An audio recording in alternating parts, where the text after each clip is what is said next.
Well, the lessons aren't about wealth or fame or working harder and harder.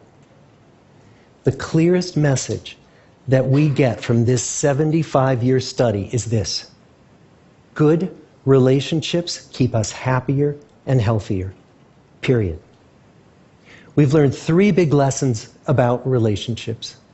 The first is that social connections are really good for us and that loneliness kills. It turns out that people who are more socially connected to family, to friends, to community are happier, they're physically healthier, and they live longer than people who are less well connected. And the experience of loneliness turns out to be toxic. People who are more isolated than they want to be from others find that they are less happy, their health declines earlier in midlife, their brain functioning declines sooner, and they live shorter lives than people who are not lonely. And the sad fact is that at any given time, more than 1 in 5 Americans will report that they're lonely. And we know that you can be lonely in a crowd and you can be lonely in a marriage. So the second big lesson that we learned is that it's not just the number of friends you have, and it's not whether or not you're in a committed relationship, but it's the quality of your close relationships that matters. It turns out that living in the midst of conflict is really bad for our health.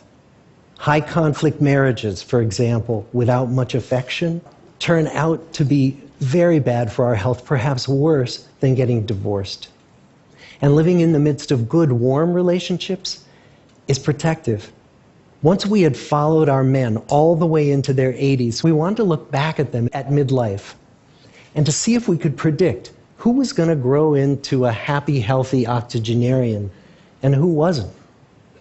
And when we gathered together everything we knew about them at age 50, it wasn't their middle-aged cholesterol levels that predicted how they were going to grow old.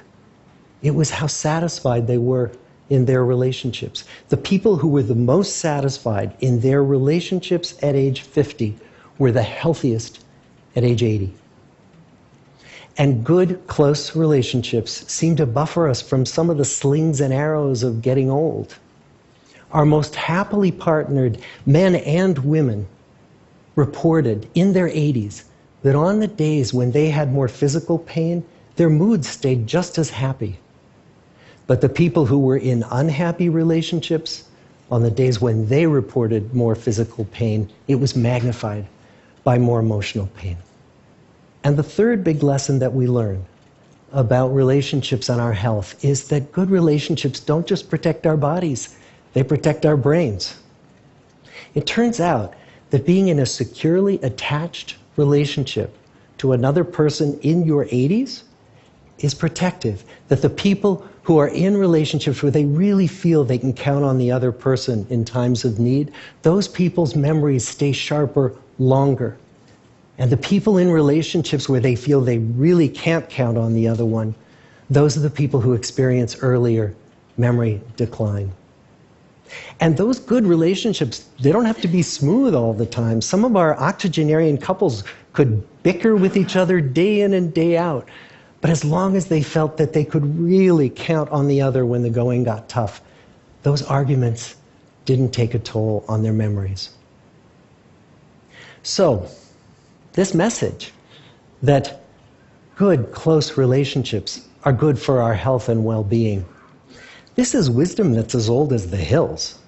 Why is this so hard to get and so easy to ignore?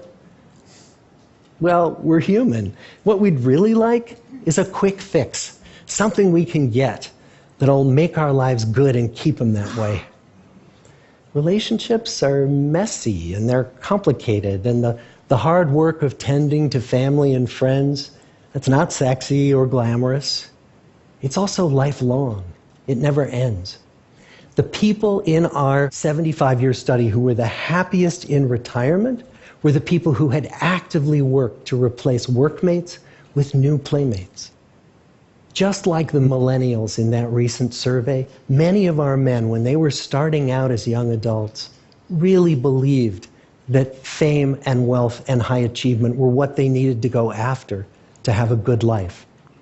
But over and over these 75 years, our study has shown that the people who fared the best were the people who leaned into relationships with family, with friends, with community. So what about you? Let's say you're 25, or you're 40, or you're 60. What might leaning into relationships even look like? Well, the possibilities are practically endless. It might be something as simple as replacing screen time with people time, or livening up a stale relationship by doing something new together, long walks or date nights, or reaching out to that family member who you haven't spoken to in years, because those all too common family feuds take a terrible toll on the people who hold the grudges. I'd like to close with a quote from Mark Twain. More than a century ago, he was looking back on his life, and he wrote this: "There isn't time. So brief is life for bickerings, apologies, heartburnings, callings to account. There is only time for loving, and but an instant, so to speak, for that. The good life is built with good relationships." Thank you.